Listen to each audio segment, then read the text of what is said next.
Though this is a wooden prototype, trog ball can be played in many ways, including sliding it across a table. 2, flicking down cups.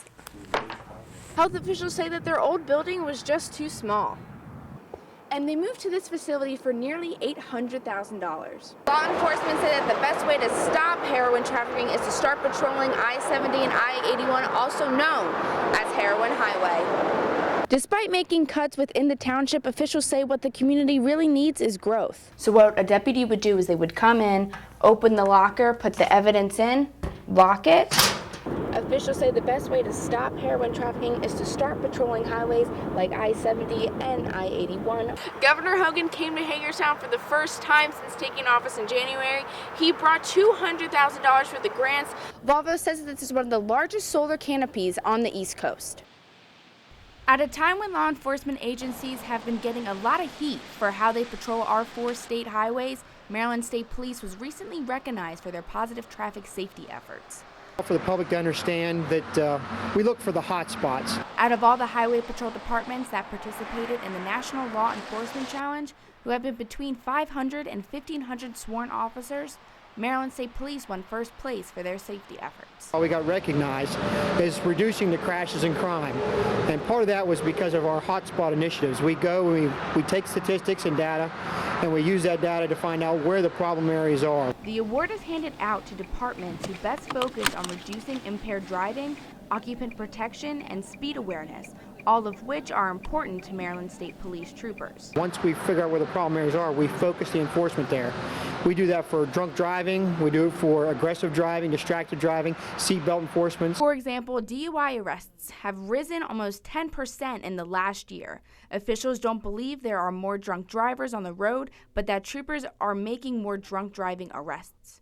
Maryland State Police was also recognized for having the most comprehensive traffic safety program out of more than 200 law enforcement agencies. So if you don't see somebody out there on some stretch of highway, it's not because we're not out there patrolling, it's because we're trying to target where the problems are before they spill over into the other areas. Their efforts show that being a trooper isn't just about writing a ticket, it's about enforcing the law. From drop-offs to pickups, bagging, and tagging, the Berkeley County Sheriff's Department's new evidence room is bigger and better. Favorite features is the new computer program that we have that tracks every piece of evidence in this evidence room, so it doesn't get lost, it doesn't get stolen, it doesn't get misplaced. The Sheriff's Department knows all too well after one of their captains was convicted of stealing guns from the evidence room and selling the guns for cash.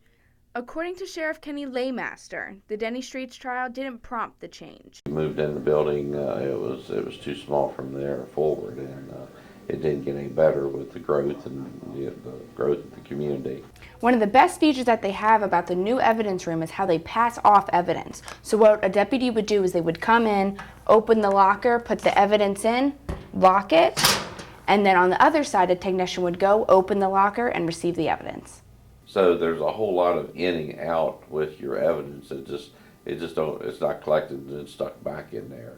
While all the new features are welcomed by the department, one of the best features is the fact that the evidence room is built to accommodate future growth in Berkeley County, which means the bad guys will still have their day in court.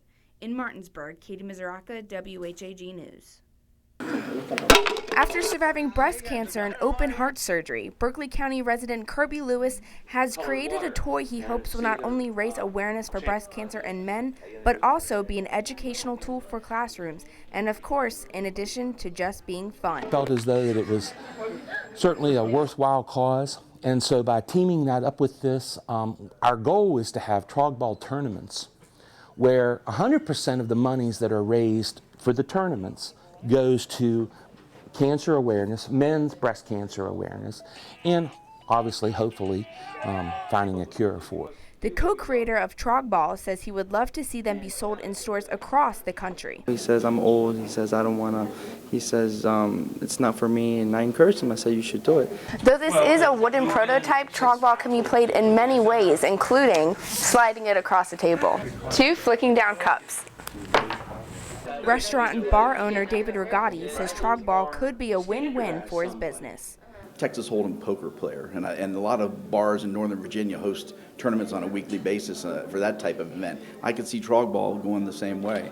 It's something that people could get hooked on and interested in, and our restaurant being one, but could be others in the area that might want to host events there as well. With the success that Kirby hopes to achieve with trog ball, the real goal is to help save someone's life. In Martinsburg, Cade Misuraca, WHAG News.